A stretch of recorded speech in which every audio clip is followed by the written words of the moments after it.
दल के सदस्य जांच के लिए आगे बढ़ते हैं और यहाँ इस ग्रह पर उन्हें एक बहुत बड़ा गड्ढा भी दिखाई देता है। इसे देखकर वे हैरान हो जाते हैं क्योंकि इसके अंदर एक अजीब तरह का तरल पदार्थ था। इसे देखकर वे समझ जाते हैं कि ये प्राकृतिक नहीं हो सकता, किसी ने इसे बनाया है, और अगर किसी ने इसे यहाँ बनाया है तो इसका मतलब ये भी है कि यहाँ कोई एलियन प्राणी रहता है। यहाँ जब उनका एक साथी इस गड्ढे के अंदर देखने की कोशिश करता है तो गड्ढे के अंदर से एक ऊर्जा निकलती है और उसका सिर फाड़ देती है, और वर्तमान में रिया यह देखकर डर जाती है। यह वीडियो देखते हुए ब्रायन यहाँ आता है और रिया को पकड़ लेता है। ये भी समझ में आता है कि ब्रायन पहले से ही जानता था कि ये ग्रह बहुत खतरनाक है, लेकिन वह ये सब रिया को नहीं बता रहा था क्योंकि वह अपने आखिरी मिशन को विफल होते नहीं देख सकता था। यहाँ रिया यह भी समझ जाती है कि ब्रायन उसे जो छोटे पैच देता है वे उसकी यादों को मिटाने के लिए हैं, ताकि उसे कुछ भी याद न रहे और वह केवल मिशन पर ध्यान केंद्रित कर सके। लेकिन अब जब रिया को बहुत सारे फ्लैशबैक और कई बातें याद आ चुकी थीं, तो उसने फैसला किया कि वह अपने दल के सदस्य क्लार्क को छोड़े बिना यहाँ से कहीं नहीं जाएगी और वह यह भी पता लगाएगी कि बाकी दल के सदस्यों के साथ क्या हुआ था। ये सुनकर ब्रायन उसकी गर्दन पर 2 और छोटे चिप लगाता है और उसे उसके कमरे में सुला देता है। जैसे ही वो चला जाता है, रिया अपनी गर्दन से ये पैच हटा देती है। जैसे ही वह उन्हें हटाती है, रिया को एक और फ्लैशबैक आता है जिसमें वह कैंची से अपने ही पति को चाकू मार रही थी। ये दिखाया गया था कि वो बहुत खराब हालत में था। ऐसा लग रहा था जैसे वह एक ज़ोंबी बन गया हो। रिया सोचती है कि वो बाहर से आया होगा, वह उस ऊर्जा के कब्जे में आया होगा जो बाहर निकल रही थी और उसके नियंत्रण में आ गया होगा। अब रिया को याद आता है कि उसने खुद उनमें से एक को चाकू मारा था, लेकिन उसे याद नहीं कि बाकी के साथ क्या हुआ था। रिया को लगता है कि उसका दूसरा दल का सदस्य क्लार्क भी उसके पति की तरह उस ऊर्जा के नियंत्रण में आ गया होगा। उसने अपने पति को खुद मारा था, लेकिन रिया को लगा कि क्लार्क ने ही बाकी सभी दल के सदस्यों को मार डाला होगा। जब वो ये बताने के लिए ब्रायन को बाहर जाती है तो उसका सामना क्लार्क से होता है, जो अब स्टेशन पर लौट आया है।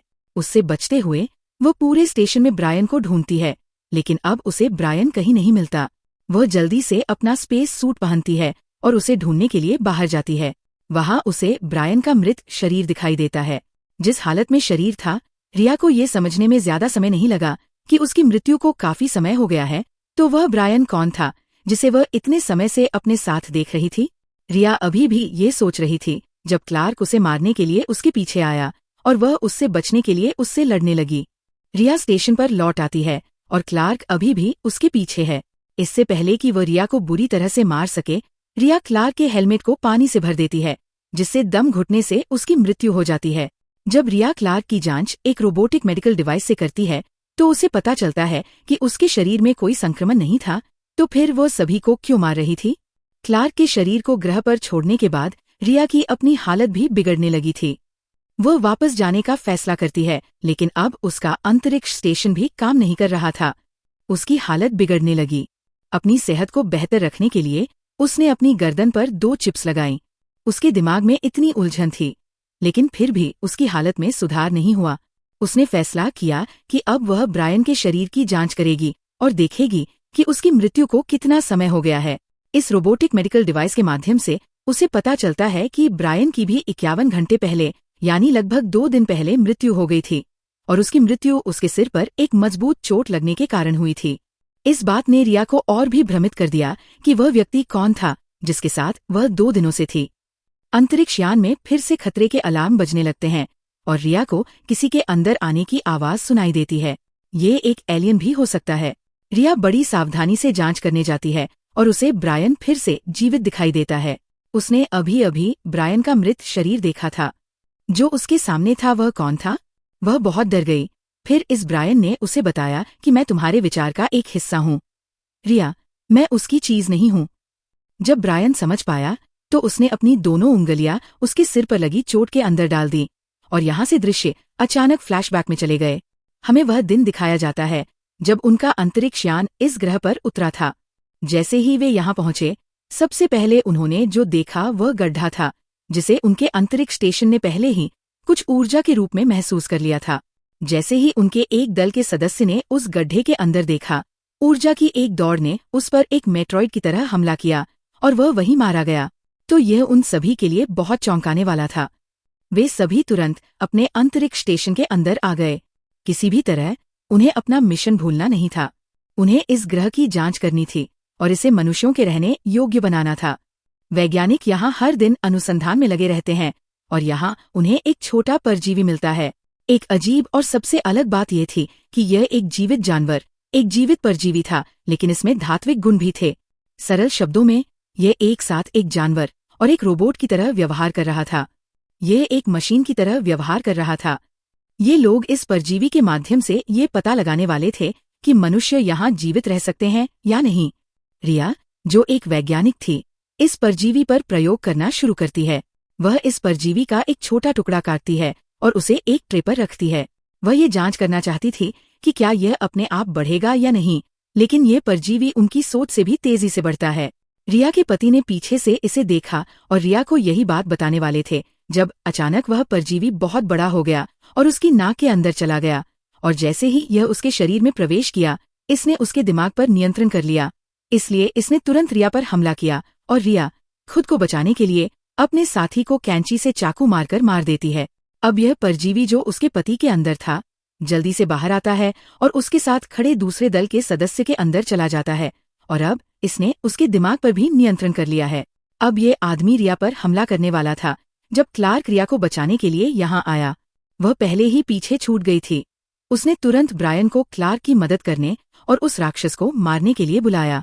जैसे ही ब्रायन यहाँ आता है, आदमी से राक्षस बने व्यक्ति ने ब्रायन पर हमला किया और उसे भी संक्रमित कर दिया। वह उसे पीछे से डंडे से सिर पर मारकर मार डालता है। इससे पहले कि वही आदमी से राक्षस बना व्यक्ति क्लार्क पर हमला करता, रिया क्लार्क को यहाँ से बाहर भेज देती है, जबकि यहाँ यह आदमी से राक्षस बना व्यक्ति अब रिया को अपनी मानसिक शक्ति से अपने पास बुलाता है और उस पर हमला करने ही वाला होता है जब रिया को होश आ जाता है और वह उसे रोककर मार डालती है।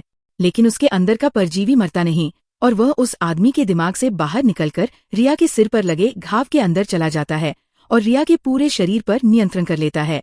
यानी ट्विस्ट ये था कि संक्रमित वास्तव में क्लोन नहीं बल्कि रिया थी, और इस परजीवी के उसके दिमाग को नियंत्रित करने के कारण रिया अपनी सारी यादें भूल गई थी। होश वर्तमान में आता है और हम देखते हैं कि उसके बाद परजीवी ने रिया के दिमाग को पूरी तरह से नियंत्रित कर लिया था और रिया को बताता है कि वह जो ब्रायन अपने सामने देख रही थी वह सिर्फ रिया का एक भ्रम था जो परजीवी उसे दिखा रहा था। यह परजीवी उसे बताता है कि मनुष्यों ने पहले पृथ्वी को नष्ट कर दिया और अब वे इस ग्रह को भी नष्ट करने के लिए यहाँ आना चाहते हैं। हालांकि मनुष्य गलत हैं और मनुष्यों का सफाया किया जाना चाहिए। यह परजीवी रिया को नियंत्रित करते हुए क्लार्क को भी मरवा देता है, क्योंकि इस परजीवी का मतलब इन एलियन से भी है। वह एक मिशन पर था।